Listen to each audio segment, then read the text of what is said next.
మాట్లాడకపోతే ఇంటర్వ్యూ అసలు ఫుల్ఫిల్ అవ్వదు.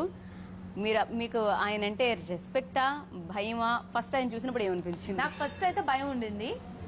ఫస్ట్ టైం నేను లాంచ్కి వెళ్ళినప్పుడు హీ వాజ్ వెరీ ఫ్రెండ్లీ. నేను అసలు ఎక్స్పెక్టే చేయలేదు అంత ఫ్రెండ్లీగా ఉంటారని. చాలా ఫ్రెండ్లీ. తర్వాత నాకు రెస్పెక్ట్ వచ్చింది.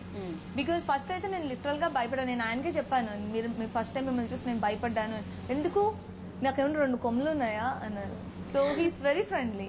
చాలా friendly and he very talkative and very entertaining person.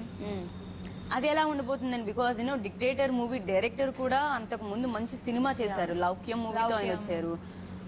దీని కూడా అంచనాలు పెరుగుతున్నాయి. ఈ సినిమా ఎంతగా ప్రేక్షకులను అలరిస్తుందని మీరు నమ్మకంగా చెప్పగలరు? డిక్టేటర్ ఒక ష్యూర్ షాట్ హిట్ అని చెప్తానండి నేను. ఎందుకంటే ఆ పాజిటివ్ వైబ్రేషన్స్ ఆ మూవీలో చాలా ఎక్కువ ఉన్నాయి.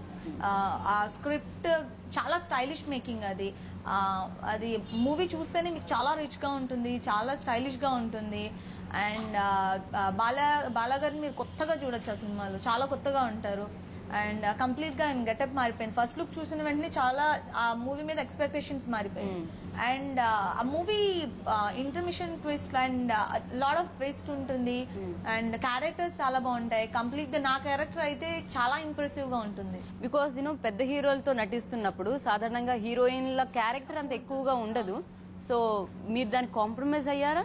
లేదు, ఎందుకంటే నేను ఫస్ట్ నా దగ్గర ఇలా స్క్రిప్ట్ చెప్తాను అన్నప్పుడే నా క్యారెక్టర్ బాగుంటే నేను చేస్తాను, అదే నేను ఫస్ట్ చెప్పి. సో నాకు తర్వాత స్క్రిప్ట్ నారేట్ చేశారు. నారేట్ చేసినప్పుడు సోల్ ఆఫ్ ద మూవీ ఆ క్యారెక్టర్